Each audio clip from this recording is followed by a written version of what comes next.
So thank you, Marc Pottier, again for being from Brazil, and I'm so happy today to welcome Rodrigo Braga, who is currently in Arles. And we are here in Paris. I am here at the gallery Salon H, which is on number 8 Rue de Savoie, for those who are planning to come to Paris, who want to come and see the gallery. It's the gallery of Philippe Zagoury and Yael Halbertal, who have launched an exhibition of Rodrigo just before the second lockdown, I think.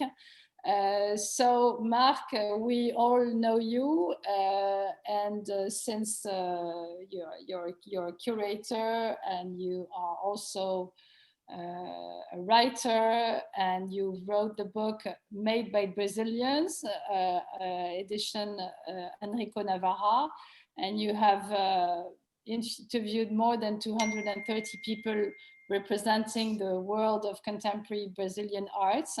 I imagine that's how you discovered Rodrigo Braga. I don't know. You will tell us all about him. And we are all waiting for you to see and discover the next version of the Curitiba Biennale.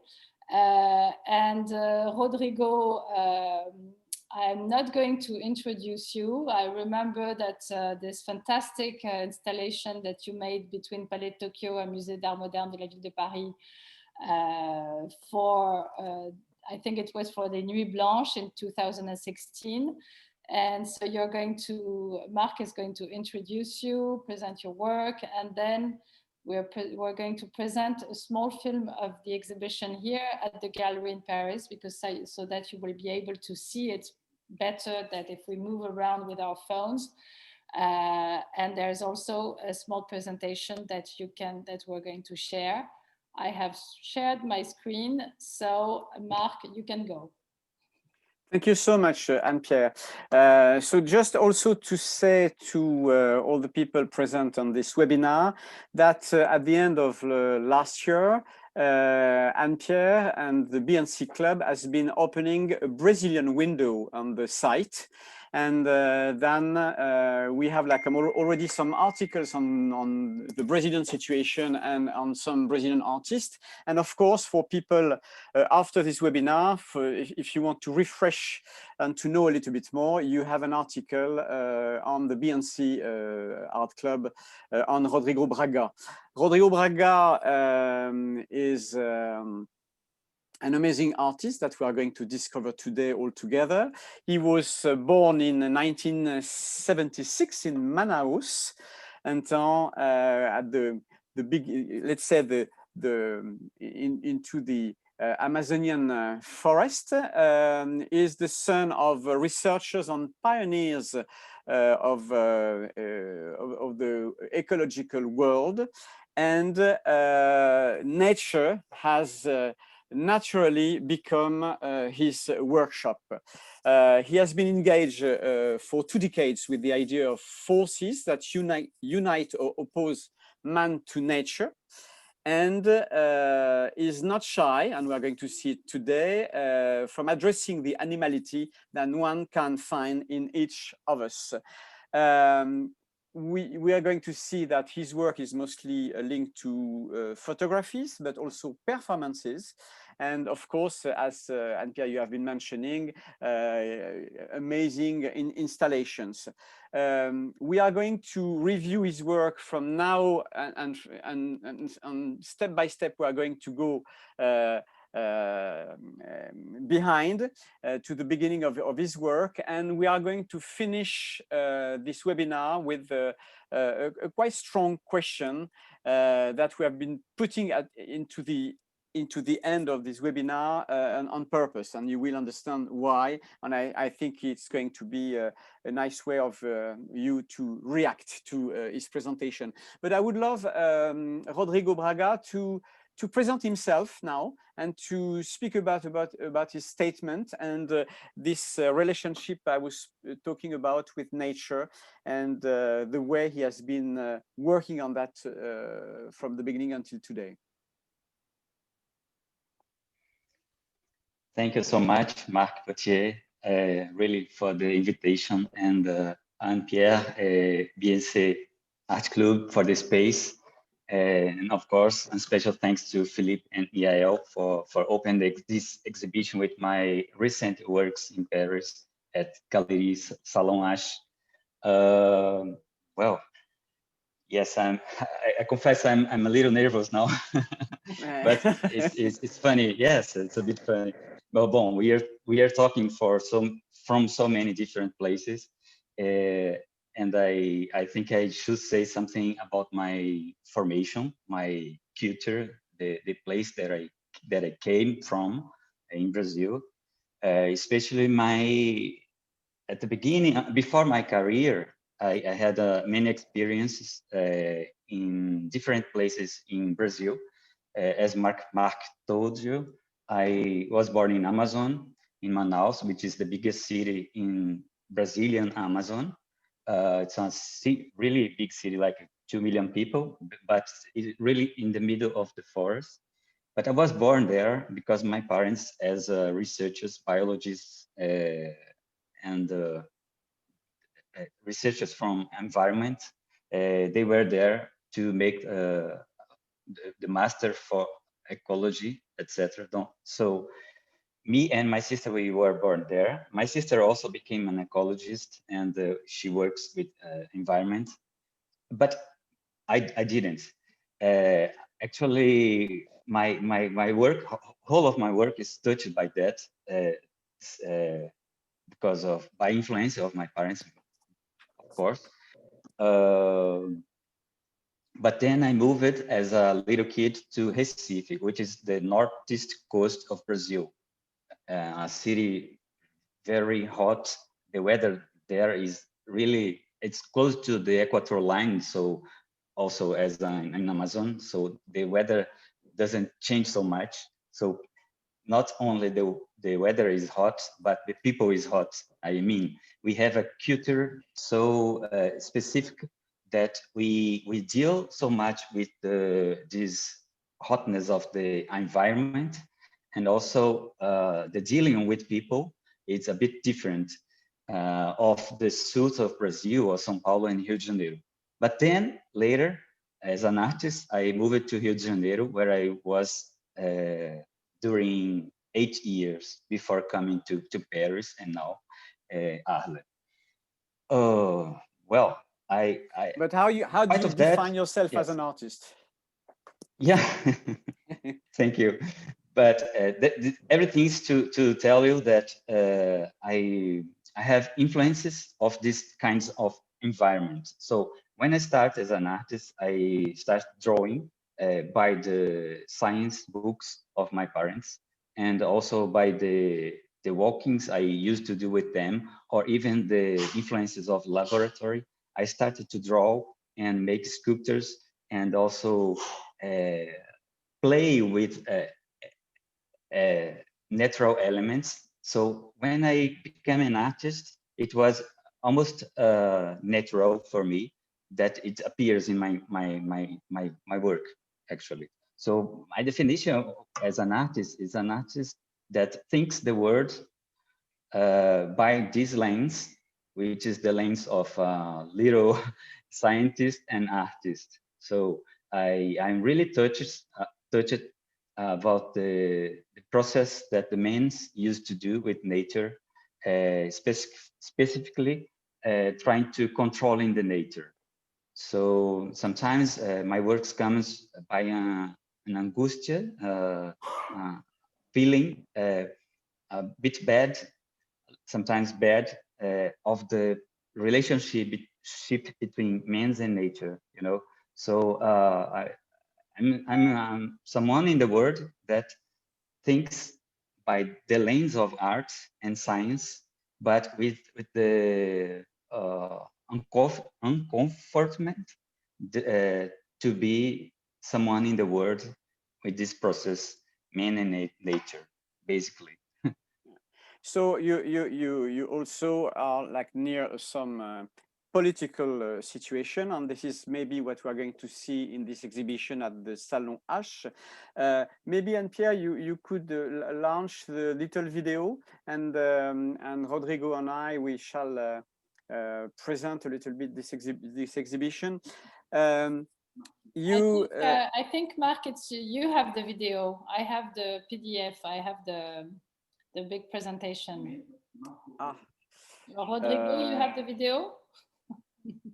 No, I have some photos of the works. Okay. Video to have Marc. Okay. Let me see if I have, because I didn't, sorry, because I didn't think it was to me. I think I should have it, sorry.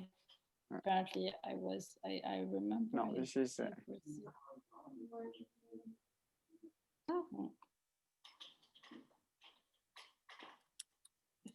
Or maybe the gallery assistant would come with the video. Yeah, you can, because I have a multiple shared, so you should be able to. Anyway, if you don't find fast, we can start by the works of the exhibition. Now let me see if I can, because I have it. Huh? No.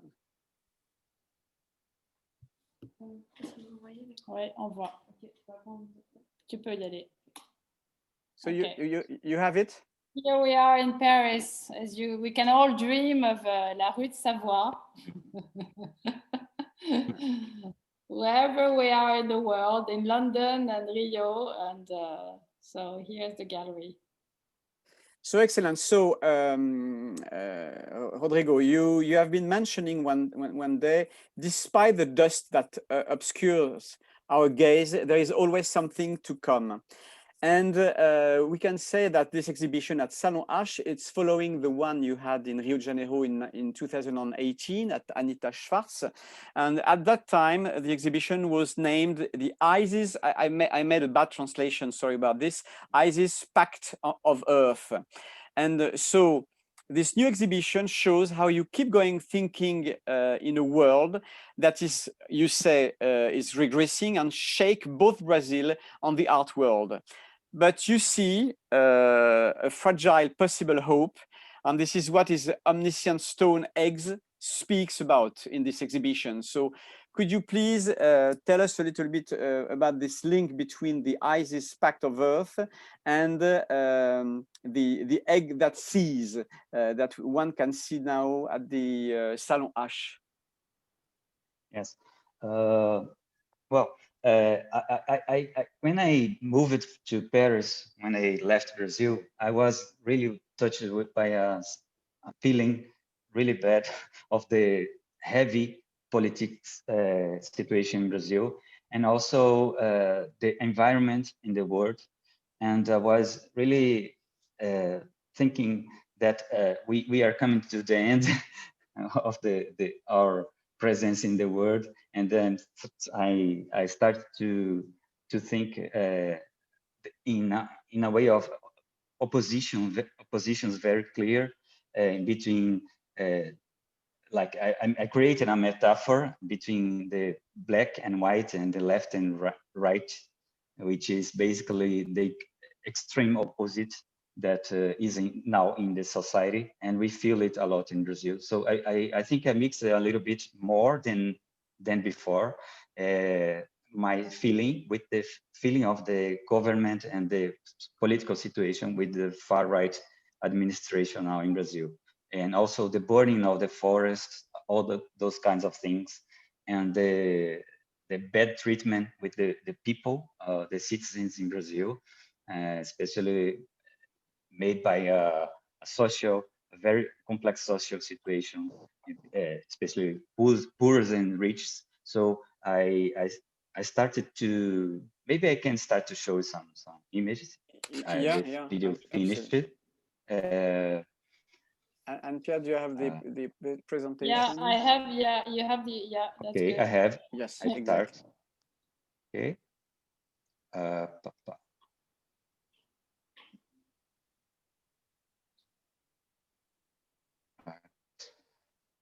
Yes. Okay. So the egg that sees this exhibition in the Salon starts with this image that I made in 2020. So this is my last work, I can say, and it brings something a bit positive for the exhibition. That's the new thing that is coming, like this egg, that's this big eye, or some metaphor of a embryo or an eye to come. And start with some drawings, which is in the exhibition too. All those images I show now is in the exhibition in Paris. So this kind of metaphor is a kind of a seed or eye or something to come to make a contrapoint to balance the bad perspective that was in the gallery, probably in Anita Schwartz gallery in Brazil in 2018. So this work, for example, it's the one of these work that was in Rio de Janeiro 2 years ago, and I bring it to the exhibition in Salon too. So I make a painting with my own rod, with the pointers of my fingers, and I put myself burned with the charbon powder. So I cover my body, my face and my hands with powder of charbon and painting with my blood. Here I drawing the limit of my hands with my own blood too. This photo is I made this photo just one day before the burning of the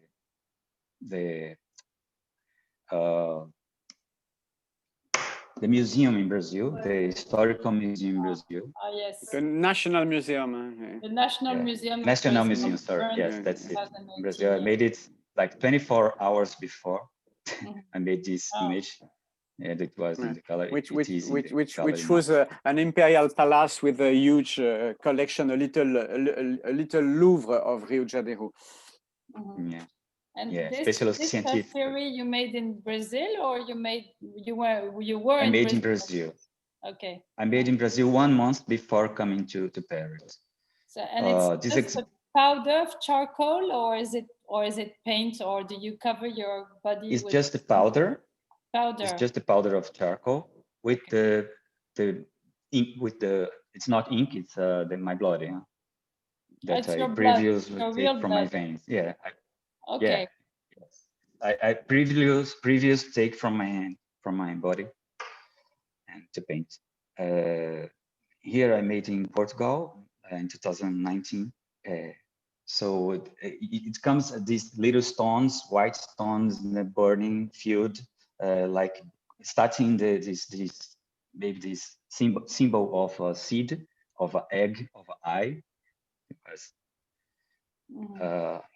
here is my own body with my drawing of my hand. So it's like 2 big bodies, but it's made on plaster. So it's like a sculptorial.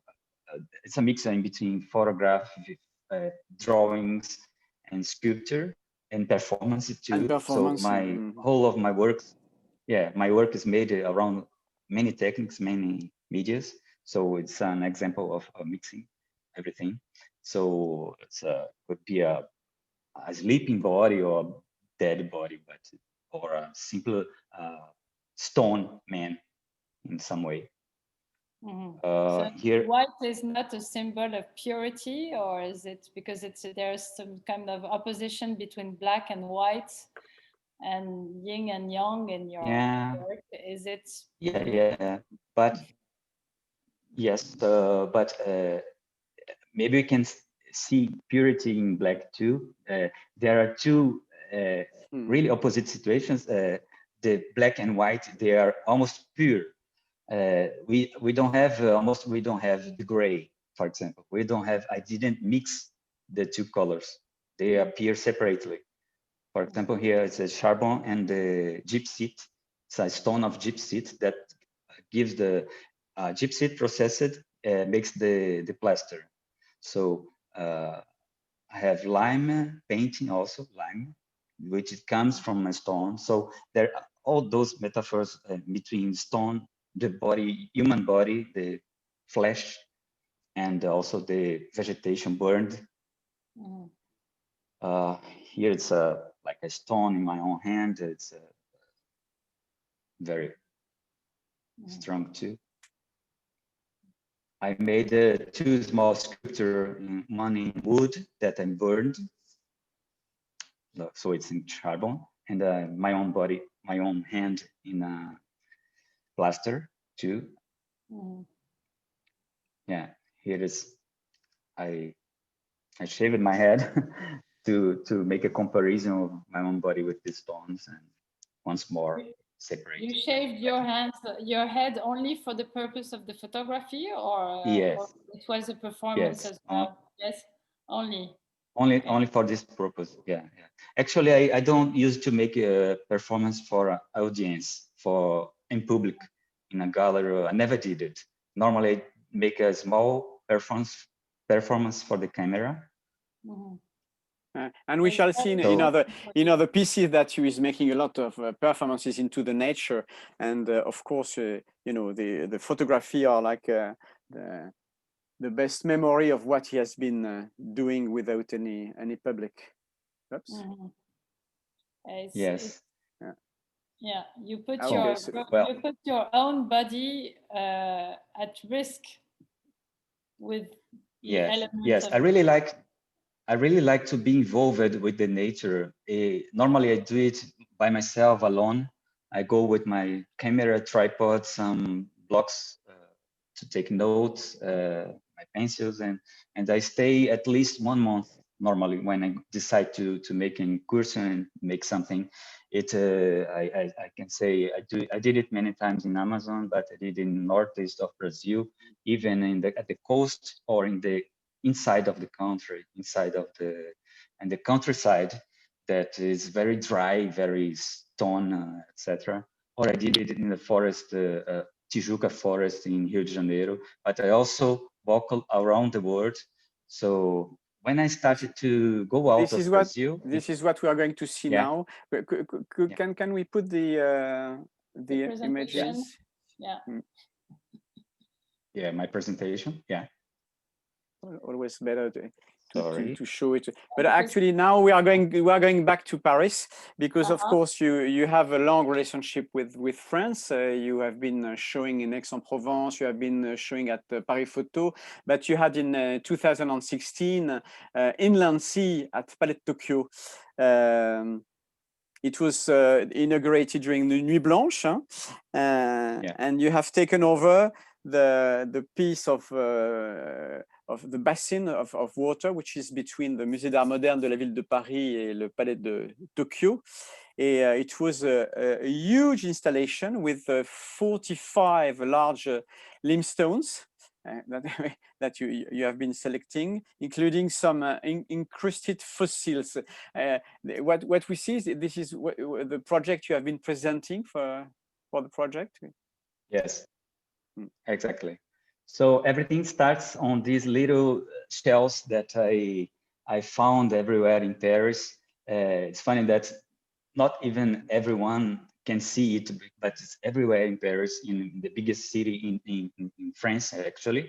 That all the city was built by these stones, limestones, with billions of little fossils of shells of ancient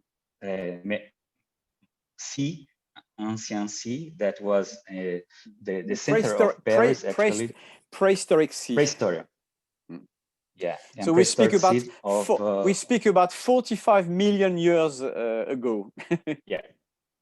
45 to 55 million. So I make a geological history and human history here to find my place in Paris, because when I started to work outside of Brazil, I felt a bit difficult to find my place, because the environment and the nature in Brazil is so huge and so diversified that when I started in other places, I tried to go further to to find my place in the nature there. So I went to some quarries around France, the countryside of France, to choose my stones. So I brought to Paris 45, I think, 45 by 50 big stones, some of them with 6 tons, 5 tons, 4 tons. And I put it inside of the bassin of this pool. This was the project for the Some Art project, the Sandra Regedus. It's a project that chooses per year at least 1 or 2 artists around the world, which is not European artists, not North American artists, but from Asia, from Africa, from Latin America. So I was chosen in 2015 when I made a residence.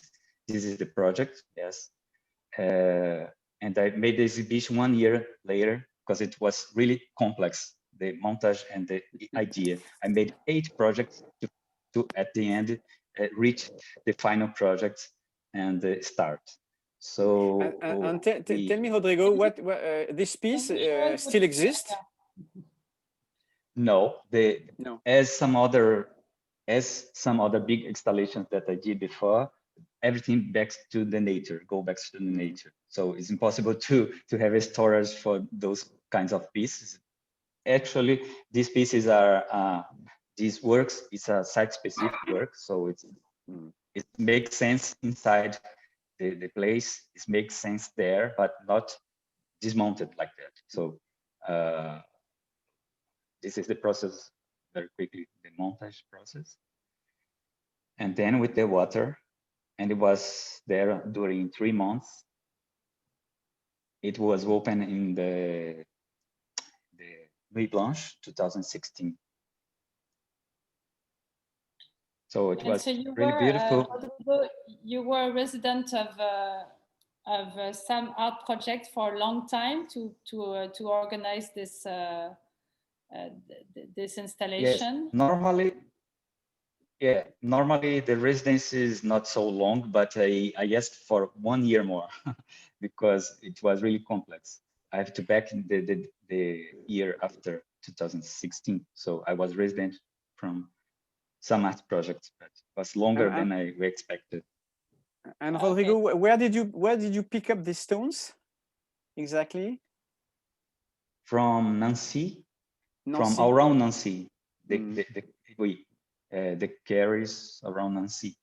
So inside those stones, there are many fossils, small fossils. But here, what I made is take a comparison of the stones which is around the buildings, cut it straight, and the raw stones that I brought. So it's really the same stone, the same kind of stone, but they are in another context here. So some stones goes to the river. So it gives an idea of continuation, the past and the contemporary world. Excellent. Let's maybe go a little bit further in your work. Let's arrive to your other international exhibitions you had. You want to speak about your experience in Indonesia in 2017? Maybe very quickly. Yes. So as I told you, when I go to somewhere, I start to research. I go with any idea before, and I just start seeing and talking to people and knowing the landscape and seeing the elements. And this work I made for the Yogyakarta Biennial in Indonesia, 2017. And I touched the depth here, the depth of people actually. In this part of Indonesia, the countryside, we have high indices of suicide actually. So people they live to see some lights, and they believe that when they see these lights, it could be also a meteor, a meteorite. This is a kind of call for the dead. So they try to match they themselves with the nature by the death. So they go silently for a tree, and normally they hang themselves. And I made these photos, and there is a video also with the lights of the spectrum lights that they supposed to see. And I put myself as a with a dressing with a special and beautiful dressing, Indonesian dressing that I was around them, you know. So it's in front of the cemetery of the city. It's a bit bizarre, but it's beautiful too. It's just Well, Marc, yeah, strong one. So now we are arriving in Belgium, no? After Belgium. More than necessary. It was like in the for the Flanders Fields Museums in Ypres. Yes, it was 2010. I was invited for a museum, actually the in Flanders Field Museum, called one artist, contemporary artist per year, to make a residence there, to deal with the stuff of the museum, which is a museum dedicated to the First World War. So there I made many works, around 15 works, but I show here this picture and this other photo, which those trees, for example, they were bombarded. They were receive the fire during the First World War. It's those exemplars of trees are the last in the region from this period. So they are also survivors. Survivors, some of the survivors, not the last, but some of them, and they have scaries, etc. And I make a beautiful video that you can see all those works with more details and more complexity in my own website, which is rodrigobraga.com.br. After, when you can see the video of this cocoon, here is an image. So I make a cocoon with a barbed wire to sleep inside. It's a little performance. And here I put myself as a sandbag solder. I call it sandbag solder. So I take elements, natural elements, which the sand, use it to protect the soldiers in the field, battle fields, and put myself in a situation which is a bit ironic, because it's like a sculpture of honor, but also the way they shot the other animals, these animals. Sorry for my English sometimes. Enemies. But for Amazonians, it's not. Yeah. Well, we can go further. You have been sending, Rodrigo, but it's .com.br, like Brazil. I went to see in on the, okay, it's BR. Okay. At the end. All right. Yes. Sorry. Oops. I continue the. Yes. Now we go to New York. Yes. Where are the presentation? Yes, I'm looking for. Sorry. I go back. Yeah. Okay. We go for New York. Well, New York, 2013. Yes. Yeah. So I was invited for a residence. It was a prize given to me by the São Paulo Art Fair. And it's funny that I didn't apply to this residence because the art fair gives one prize for the one artist each year from the fair. So it was really a surprise to me. And when I received the prize, it was a residence in New York. So I started to think. I was coming from Amazon, you know, so I start thinking, what can I do in New York? So huge city and complex and urban. So there I found in the Brooklyn in Faraway, it calls Faraway Rock Beach, something like that in Brooklyn. I found the Dead Horse Bay, which is a historical bay, historical beach actually, that there was many slaughterhouses in the 19th century. You know, when New York, there was no cars, so all the force of motorist force was from the animals, and there was many farms in Brooklyn. So when the horses dies, they were sent to this place where there was around 20 slaughterhouses to process the bones of the horses to make soap, to make fertilizers, the glue, etc. And then they just throw all the bones coated in the beach. So then this beach, when these slaughterhouses finished, the beginning of the 20th century with the advent of the cars, etc., the machines.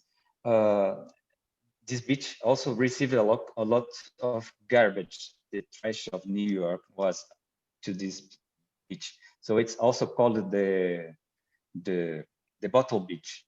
But there, I started to dig and to find many bones of the horses from 100, 120 years ago, or 140 years ago.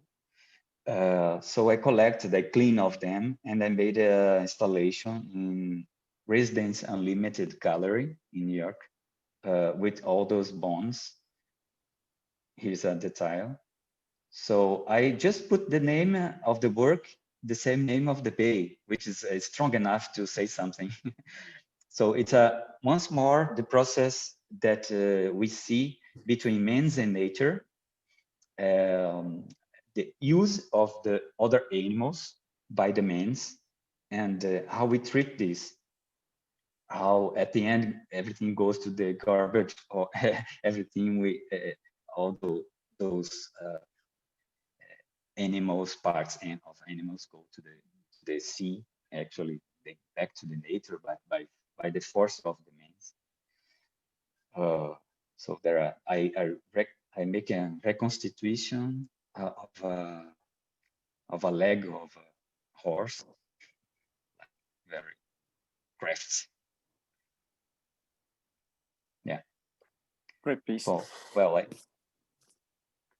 so I think now we are going to, as I said, you know, we go back into Rodrigo Braga'S work, and now we are going to see some of the very beginning works he has been doing. We are going to see now what he has been doing at the Venice, at the São Paulo Biennale in 2012. But it's what we are going to see now is more or less when he has been physically exploring the limit between animal and human through radical hybridization experiences. And whether he strikes a dog's head, we are going to finish with this, with an ox tongue sticking out of his mouth, transforming into a fishman, or tied to a goat that we are going to see now with the São Paulo Biennale, or engage in a fight with a giant crab. So I think you have been doing, it has been disappearing, selecting works of the São Paulo Biennale on works from, let's say, from the 2004 until 2012.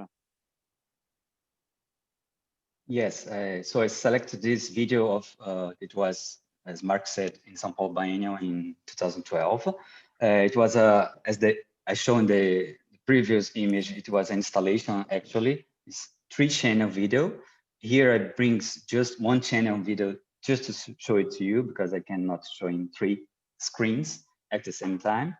And there was some photos also. So it's basically the relationship of my own body, my action in the nature, with some elements or even animals. So sometimes, like Hopped in the forest, in Tijuca forest in Rio de Janeiro, or like with this crab in the coast of Brazil, or a goat in the countryside, or etc. So there are many situations like this stone that I'm trying to push and pull and to change the place of this stone, but it's impossible, as it's impossible to me also to go in against those trees with this. So I put myself in some situations, limit situations, that I can, it's like a playing, it's like a game with the forces of the nature, you know, that I try to change something, but sometimes they change me too. So sometimes the nature is stronger than me, and sometimes there's some hierarchy process, the man against the nature. So against like a dance, like a playing, but it's very serious too, you know, it's not a joke.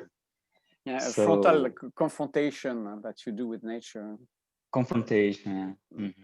So, but I can say that all those, for example, this goat, all those animals and all those landscapes that I deal with, I know them very well. So this forest in Tijuca forest, I used to make many trails and many walks inside this forest in Amazon too.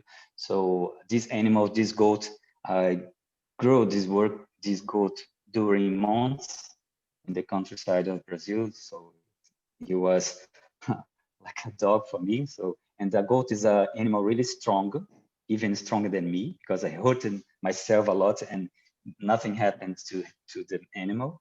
Like this crab is really biting me.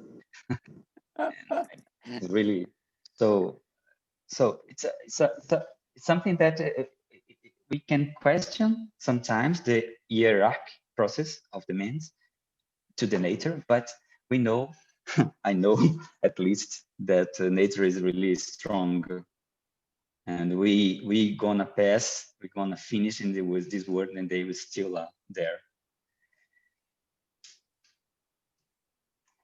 Yes. Oh, well, you can see the video on my website with sound, etc. Would you show the communion? Yes. Sorry.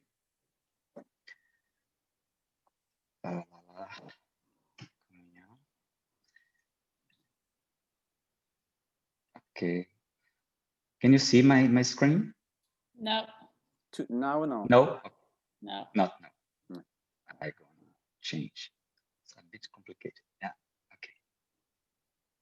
Yeah. Okay. So I will show communion.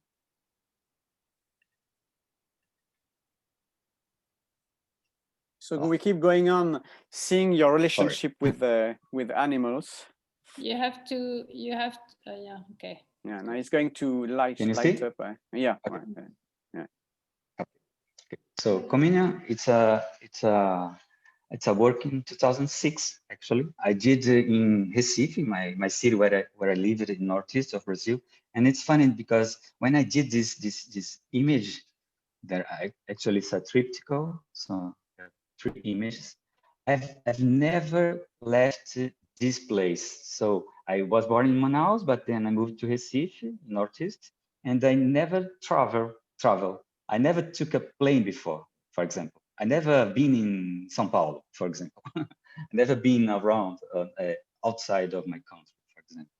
So I was really embedded of my own culture, and this is kind of particular in northeast of Brazil, because this animal is very strong. The goat there survives to the heat, to the difficult situations, and I take this animal from sorry to interrupt. This goat is dead, yeah. No?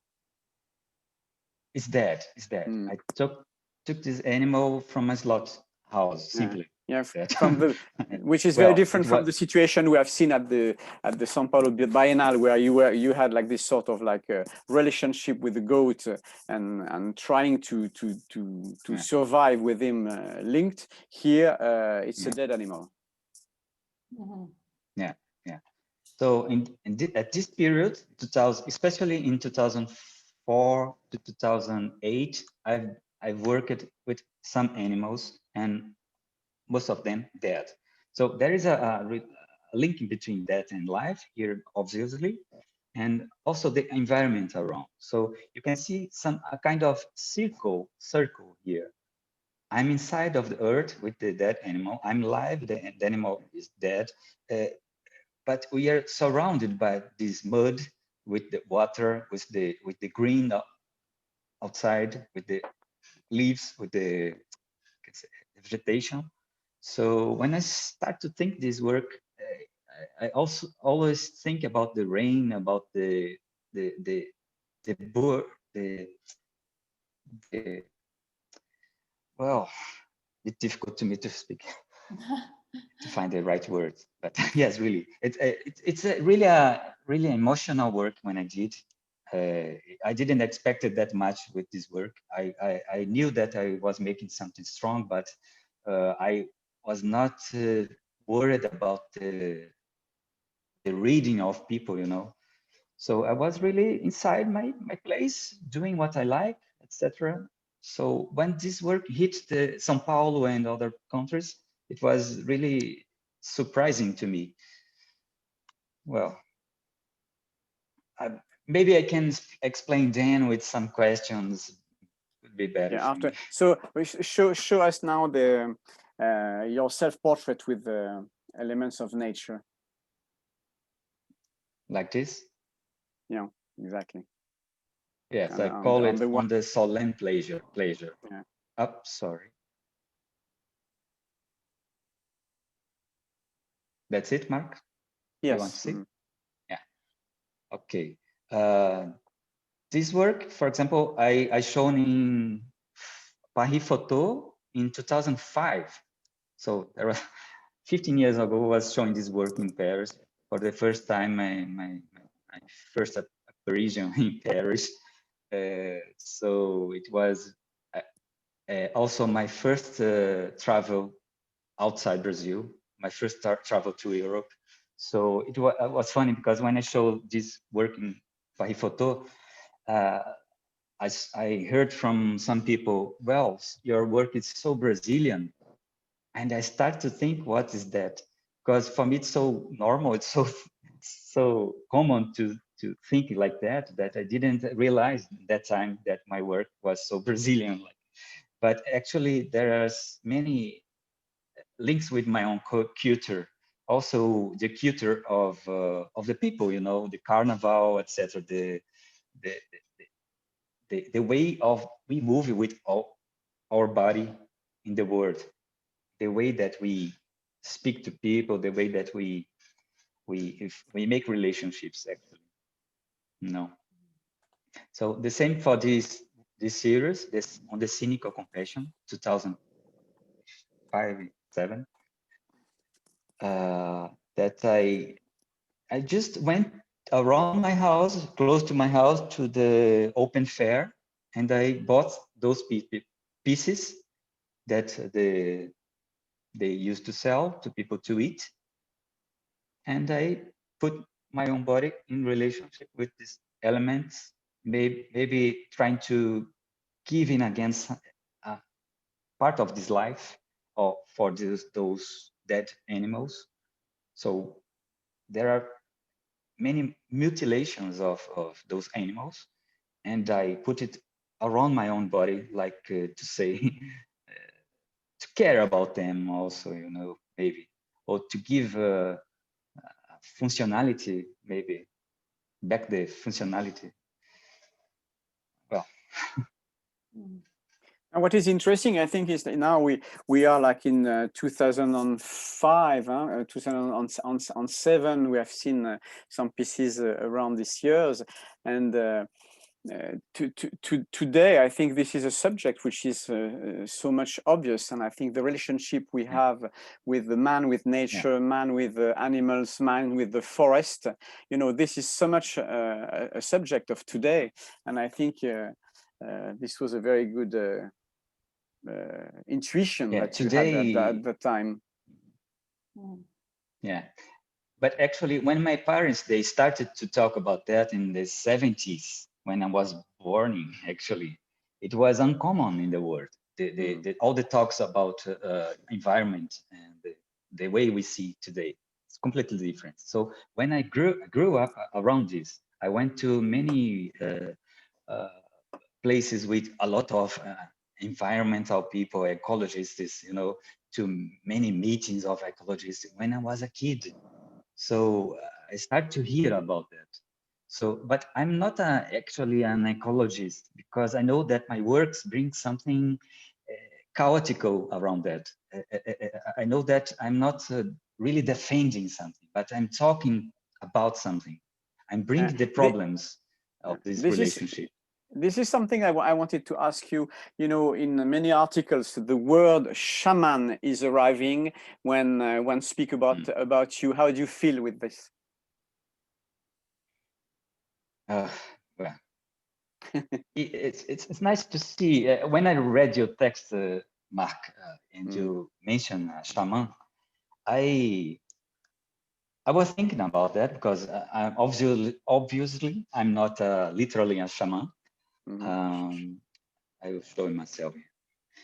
Obviously, I'm not a literal shaman, but I know that my work, there's something processual, something ritualistic. So in some way, I'm a shaman of my own process. You know, I'm because I find my place in the nature, and there's something that happens at that moment when I'm doing something alone by myself and very focused, very inside of the process, that I can say that it's a special ritual that I find. That's something starts in my mind to appear, even with small things, with the smells, with the people I talk, with the surrounding, with the weather. You know, the weather in Amazon is like 40 degrees with the humidity of 100%. So you can imagine what is this. Even the equipment stops to work sometimes with so much hot that makes. So it's changing my mind when I'm doing, and this makes me a possibility of going inside and go deeper, go further, and even to have to play the risks, to have the risks of this process. You know, inside and outside of yourself at the same time. I like that. Yes. So I believe that this kind of shamanism is the way that I see it. It's like that. It's my personal process. So I would love to finish with the last question on your work, and as I've been mentioning to you when we have been preparing this webinar, your relationship with animals we have seen until now. Even some of you maybe have been shocked by the piece of the São Paulo Biennale when he's linked to the goat. I know that I was with some people visiting the Biennale, and some of them were extremely shocked by this image and saying it's amazing the way he's treating animals. But we all know in the art world that this relationship can be very tricky. But we are going to finish with a very, very strong work you have been doing in 2004. As I said, you have been translating in English by Compensation Fantasy. And I would love you to explain to us when you build this work and when you have seen the reaction, because there were like some very strong reaction, an aggressive reaction, how do you manage that? I remember in the conversation we had, I was mentioning a piece that I've been showing as a curator of Adèle Abdesemen, which is putting together animals eating each other, and we got in Facebook 500 people saying we go to the Matarazzo, it was the Matarazzo, and we are going to destroy the piece. And of course we have been putting off the piece to avoid problems. But then when I said to the one who was responsible of the press, I want to speak in the press. I want to, as a curator, I want to speak why I've been showing this work and let the artist speak. what this piece means, and it's not something against the animal. And it was absolutely impossible. We have been facing a sort of fascist attitude. And could you tell us, show the images and tell us a little bit about your experience? Yeah, I had some in the past some moments of lots of critics around my work, even very hard critics. Even people wanted to kill me a lot all around the world. So when my work starts to appear outside, especially outside of the field of art, of the art scene outside, I mean, even to people that never goes to a museum or a gallery, never seen art, contemporary arts, it was spread around the world, and especially by internet.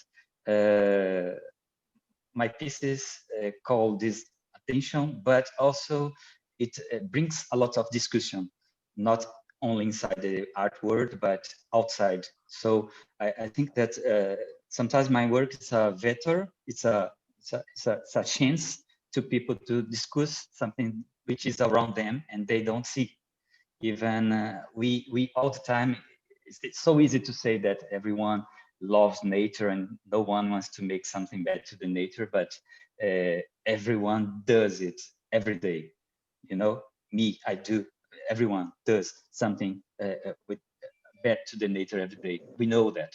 But when we see, especially that animal outside of our plates, if you see it for it, it's normal. But if you don't see it linked with your meal, it's completely bizarre. So all those animals, for example, I take them just of the from the official places that are regular to use it to do this for people to eat.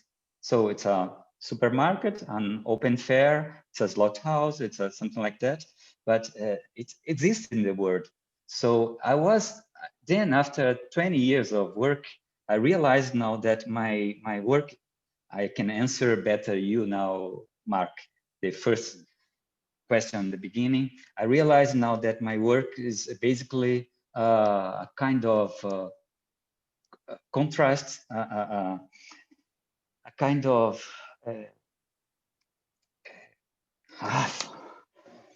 well, conflict. No, try to sorry. It's sort of a conflict. No, that you have conflict. Yes. Perfect. Perfect.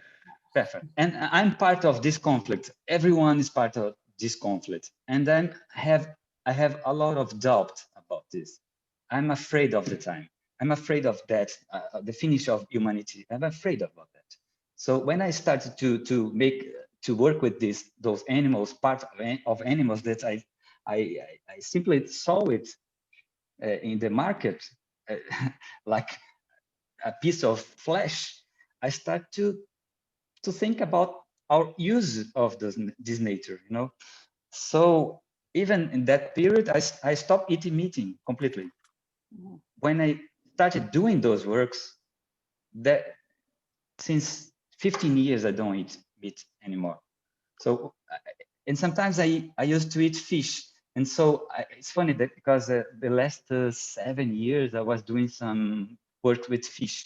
I couldn't even anymore touch the mammifers that we eat, a goat or a cow, something like that. I don't eat, and I even couldn't work with those pieces anymore. But I used sometimes to eat fish, so I did some works with fish, and now I don't eat fish anymore. So I do some works with the stones. That's the exhibition in Salon. And could you show this piece we are talking about? You know, the one with the dog. Yes, I question Marc a little bit because I know that these works takes so much time to explain, to talk about. But if you want to do it, we go further. We can do it.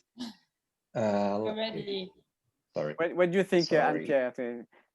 I think it's very interesting to show them. I've seen, yes, and I think that there is a big duality in both your personality and your work.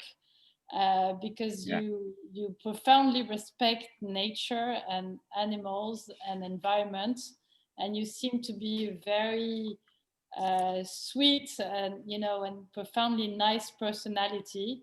And in the same way, there is a big violence in your work, and a big strength as well in especially for the public artwork, with the gigantism of the stones, and and the universe that it's totally beyond us. And I think it's very interesting, Marc, that we show these images, because it's also So part let's of go, Rodrigo. the art. Put it Okay. on. Okay. So I made a selection actually, because this work is completely series are 20 photos. I made a small selection. If you want to see later, you can see in my website. But Compensation Fantasy 2004. Once more, I can say at that time I hasn't left my place yet in Recife, Northeast Brazil. So I deal just with the public of the audience I could have in my region. So I started with my face, and I found a dog. I got authorization to work with a dead dog that was collected from the streets of Recife by the city hall, by the agents of zoonosis control. So I spent about 9 months to get the authorization to work with a dog that I simulated this chirurgy in my own face, mixing myself with Rottweiler. So the title is Compensation Fantasy. So it tells a lot of my thoughts in that moment. Compensation, to compensate what? Fantasy. Fantasy at the same time tells that it's not really reality, completely a reality. It's a part of a fantasy. So I made this work in a mix in between very plastical process, material. The dog is real. My head was there. I used my own body, but there is another fake process too, digital manipulation too. So it's a part is real, part is not. But it was made it to be real, to looks like real. It means that I wanted to make a little bit of confusion between what people see and what people believe. So we know that in the cinema, or even in publicity, or maybe sometimes in the press, we see manipulation, digital manipulation. But in art, in that moment, in the end of 1999, 2024, etc., 2004, etc., we didn't see this kind of utilization of Photoshop, for example, in the art. I was really worried about that, because when I saw digital art, it was just manipulating like as a surrealistic way the image. So people looks to that and they say it was digitally manipulated. And I wanted just to change a little bit of the image in a way that it could be real. Well, this is a technical process, but actually my thoughts and my feeling in that moment was that I wanted to use art to be stronger. Basically, was that. I had a very difficult process in my personal process, I can say, with phobia, with panic, in my teenager and my infance, man. So I still, as you see, I still very shy. I still sometimes I still think I'm thick. fragile, but I can say that and could be more with art. And with art, I can go farther and I can talk to more people. And I also can leave my comfort place and try more and stay here with you. So that moment I was leaving the university, the course of art, I was 27 years when I did this work. And I started to talk with more people by this work. So I created to myself a metaphor of a stronger animal, of a third animal actually, which is not only me, it's not only the dog, it's a mix in between the dog and me. And it's not ever a dog, it's a strong dog, it's a Rottweiler. It's not a poodle, it would be completely different, you know. So I create this metaphor that at the end, it led me to people. It let me discuss with people, but it's very difficult all the time. It was in the past, it's still being difficult. Well, Marc, you can help me, Marc. No. But I think you describe it beautifully, and I think now maybe our friends wants to ask you some questions, but and Pierre mentioned it very well. I think all your presentation, and you have been concluding. It's like thanks to art, you are killing your shyness and sending strong messages. Speaking about your relationship with nature, and which I think was something really at that time already good and totally contemporary of what today we have to think about. And I think it was a very nice presentation, and thank you so much. I think it was fabulous, Rodrigo. Thank you so much. We had a moment when you were talking, when we could actually see, how creation is difficult for you. It's difficult for us for sometimes to understand, but it's a very difficult process, and it's a very deep process. And we had a very intense moment of emotion, and thank you so much for sharing that with us and for open your heart and your inside body, your trip, because and put it on the table, and and present us your personality, but also your country, and also what's going on in the world right now. And you've started, as Marc said, 2004, and now it's a very actual subject, and we really need to go forward, and it was necessary to be strong with images as well. So thank you so much for your work. It was a fabulous moment, and thank you all for joining. And we will of course put this record this webinar and put it on the website of the BNC Club, and maybe I will send it to you, of course, Rodrigo and Marc. And thank you again to to the gallery, to Philippe Zagouri, to Yael, and to what's her name? Carol. To Carol, for organizing and orchestrating this production, so we can still live with the arts, and we are so glad we can. Thank you again, and see you soon. Bye-bye. Bye-bye. Thank you. Don't forget the article on the BNC Club. Exactly. You have to read the article. You have to read the article, and Pierre, next month we go with the Janaina chap. Yes. Oh, okay. Good. Glad to, because I had no news of that. So yes, that's a surprise for next month. Exactly. Okay. Keep going on with Brazil. Yeah. Bye-bye. Bye. Bye. Ciao. Thank you.